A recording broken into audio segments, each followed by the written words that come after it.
Thank you. All right, guys, so my name is Lorenzo, and today I'm going to be talking today about a typical bad study habit I'm pretty sure we all have had at some point in our student careers, and something which teachers typically have been trying to solve for decades.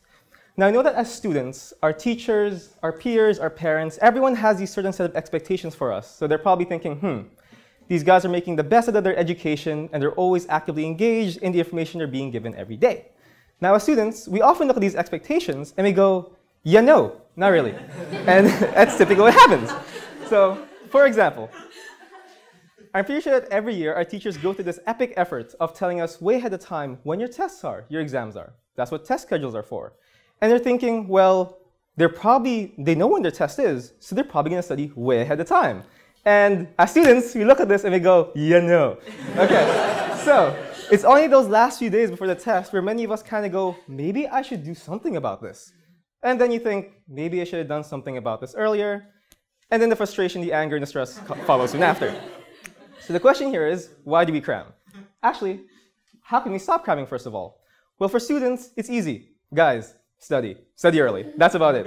But I think a more interesting question to ask here is, why do we cram?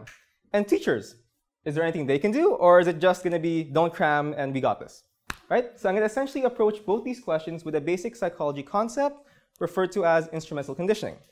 Now, instrumental conditioning is essentially this concept where an organism learns the contingency between a particular behavior and its consequence. And naturally, behaviors which lead to a good consequence are the ones that we like to do.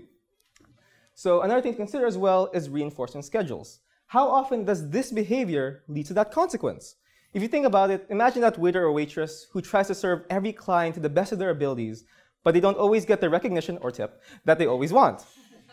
It's exactly the same thing. Now, in our case, let's consider that studying is our behavior and success is our intended consequence. So a basic reinforcement schedule is a fixed interval, which essentially rewards you for the first time you do a behavior at a certain predetermined time.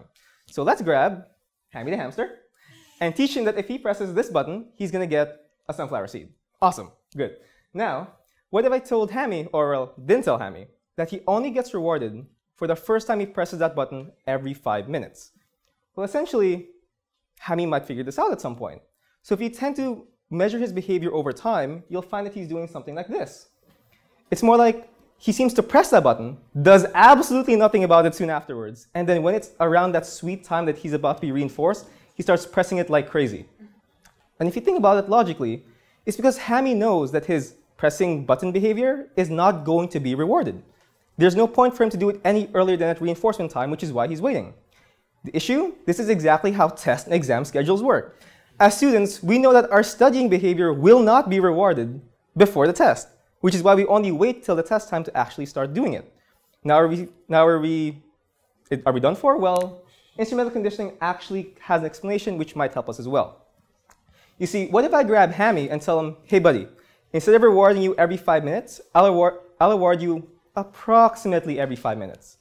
Now Hammy's thinking, okay, so I can get my sunflower seed at any moment. I don't know when, I have an idea when, but I just have to keep pressing this button.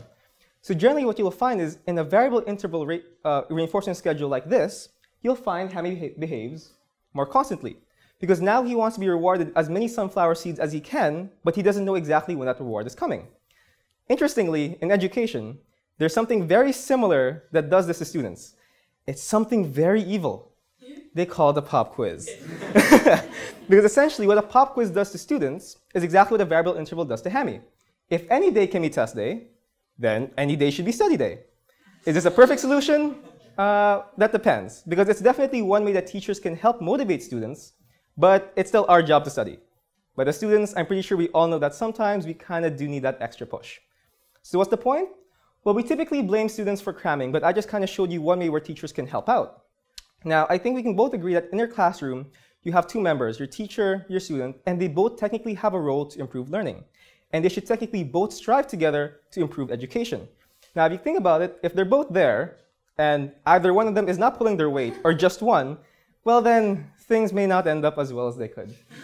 Thank you.